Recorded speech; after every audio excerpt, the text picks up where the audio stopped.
Buenas tardes, muchas gracias Luisa por la invitación.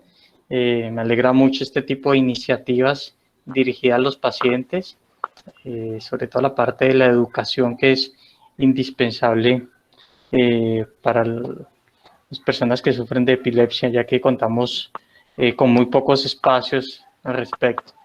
Bueno, la charla que les voy a dar es una charla, entre comillas, muy general. Se tituló por eso Generalidades en Epilepsia. Trato de abordar los principales temas en epilepsia. Obviamente pues, es una enfermedad que es muy compleja, es una enfermedad muy amplia. Entonces, tratar de pues, hablarles de todo es imposible.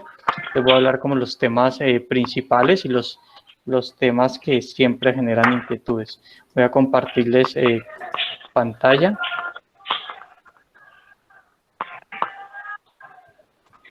Me confirman si, Luisa, si por favor, si ahí les aparece la pantalla. Sí, señora, ahí está compartida. Ok, perfecto.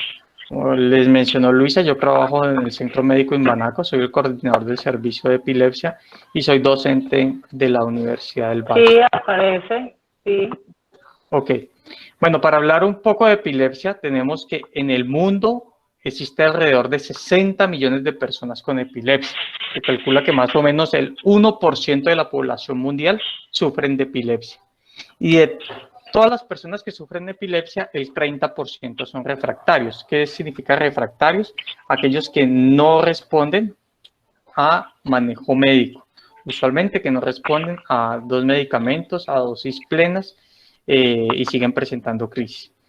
La epilepsia se da principalmente en países en vía de desarrollo como el nuestro. El 75% de los pacientes están en países en vía de desarrollo.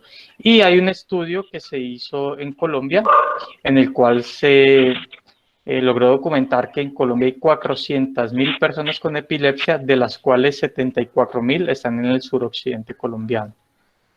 La epilepsia, desafortunadamente, a través de la historia ha tenido mucho estigma social, mucho estigma cultural e incluso estigma religioso.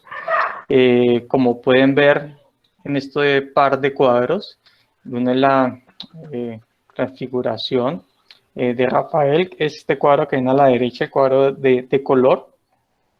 Aparentemente están señalando al niño que está poseído por el demonio. Pero si nos colocamos a ver claramente, es la típica postura que presenta un paciente con epilepsia, con la extensión de los brazos, la versión de la cara y la versión ocular. Entonces, desde el punto de vista religioso, pues siempre ha estado muy estigmatizado y probablemente en la Edad Media, los famosos casos de personas que eran poseídas por el demonio eran realmente pacientes que sufrían de epilepsia. Pero a través de la historia también se ha tratado de desestigmatizar la epilepsia y afortunadamente en Colombia, en el 2010 se logró promulgar la ley 1414. Es de las pocas enfermedades en Colombia que tiene una ley de la República que la protege. Y la ley, el objetivo principal es garantizar la protección y, ojo, la atención integral de las personas que padecen de epilepsia. Ahora, no todo es epilepsia, ¿no? Vamos a definir una serie de términos. Entonces, como muchos pacientes que están aquí o han escuchado la palabra crisis. ¿Qué es una crisis? Es la aparición transitoria de signos y síntomas debido a una actividad neuronal anormal sincrónica en el cerebro, las famosas descargas eléctricas excesivas anormales que se dan. Y hay pacientes que pueden presentar una primera y única crisis. Estas primeras crisis constituyen el 1% de las consultas en urgencias y se dice que más o menos el 10% de la población tiene derecho a presentar una primera crisis sin que nunca más vuelva a convulsionar. Entonces siempre se queda la duda si iniciar o no medicamento anticonvulsivante. Ahora, la primera crisis constituye el inicio de epilepsia cuando se tiene un riesgo de recurrencia mayor de 60% en los próximos 10 años. El definir qué es epilepsia o el diagnóstico de epilepsia es aquel en el paciente que ha presentado más de 2 crisis en su vida. por un periodo separado de 24 horas, o que presentó una crisis que sea no provocada, es decir, que no esté asociada a fiebre, que no esté asociada a un problema metabólico, infeccioso, y que le tomemos una resonancia o un electroencefalograma y esto salga anormal. Entonces, esto nos sube el riesgo de recurrencia, es decir, de recurrir, de que presentar una segunda crisis, y ya nos confirmaría el diagnóstico de epilepsia como tal. Después de una primera crisis, el riesgo de una segunda crisis va aumentando a través de que va pasando el tiempo, como ven en esta gráfica. Como si presenta una segunda, pues ya va a llamar más crisis. Entonces, muchas veces la epilepsia es como el cuento o el dicho popular que dicen que plata llama plata, convulsión y llama convulsión. ¿Qué es epilepsia? Como les mencioné, al menos 2 crisis que sean no provocadas, que estén separadas por un periodo mayor de 24 horas, o que tenga una crisis no provocada y que tenga la probabilidad de una nueva crisis mayor al 60% en los próximos 10 años. ¿Cómo determino ese riesgo? Con los exámenes que le mencioné, resonancia y electroencefalograma. El diagnóstico de epilepsia es básicamente clínico. Hay muchas cantidad de patologías que pueden simular epilepsia, es decir, no todos los movimientos anormales son epilepsia. Podemos tener movimientos anormales como el Parkinson, podemos tener pacientes que tengan parálisis de un lado del cuerpo, como el ACV, pacientes con demencia que se quedan con la mirada perdida, idos, y se puede confundir con crisis de desconexión. Pacientes con esclerosis múltiple, que es una enfermedad del sistema nervioso en el cual se pelan las neuronas, los axones, entonces el paciente puede simular eventos epilépticos. Continuando en la definición de términos que de pronto alguno está acostumbrado o ha escuchado, los famosos términos de aura, que son síntomas previos a la aparición de una convulsión, de una crisis, perdón, y pueden ser de diversos tipos. Entonces, dependiendo del compromiso sensitivo, somatosensorial, podemos tener auras auditivas, olfatorias, abdominales, visuales, gustatorias, autonómicas, que se refiere al compromiso del sistema autónomo, que pueden caracterizarse bien sea por taquicardia, por bradicardia, es decir, que se suba la frecuencia cardíaca, que se baje la frecuencia cardíaca, sensación de mareo, o también auras psíquicas, como las famosas auras de miedo, ¿no? Les voy a mostrar unos videos, estos son unos videos del sitio donde yo me entrené en Estados Unidos, unos videos que se destinaron para fines educativos con toda la regulación de protección de datos del paciente.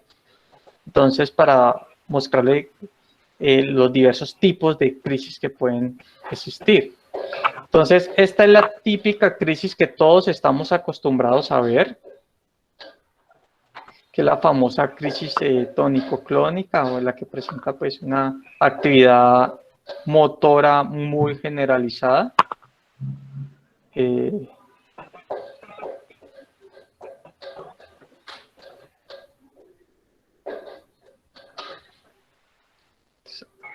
Vemos el paciente que hace la aversión.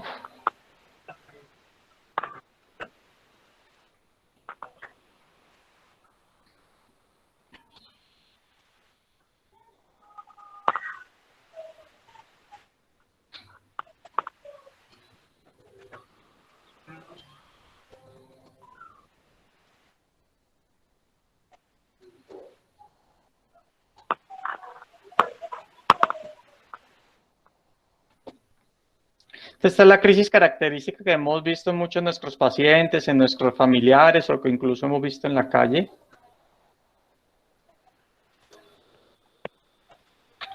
Pero hay muchas crisis que son de difícil diagnóstico, que muchas personas las están presentando y pasan desapercibidas porque se piensa que es otra cosa.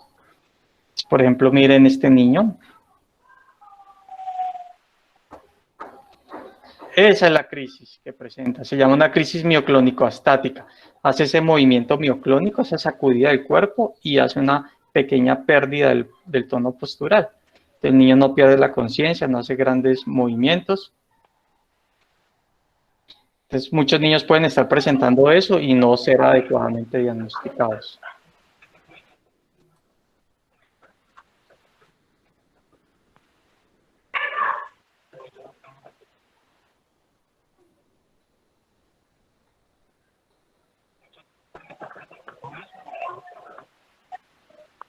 esta paciente presenta una crisis automotora o crisis de automatismo.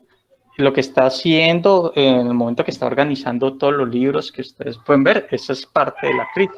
Ella está desconectada y simplemente está haciendo, pues, automáticamente organizando las cosas. Se ha descrito, hay un caso muy famoso, no he logrado conseguir el video, de una pianista rusa que sufría de epilepsia y estaba en pleno concierto. Y de un momento a otro ella paró la obra que estaba tocando y volteó a ver como una cara de extrañeza, y parte de la obra la tocó estando en crisis. Entonces, como tenía tan automatizado la manera de tocar, lo realizó de esa manera.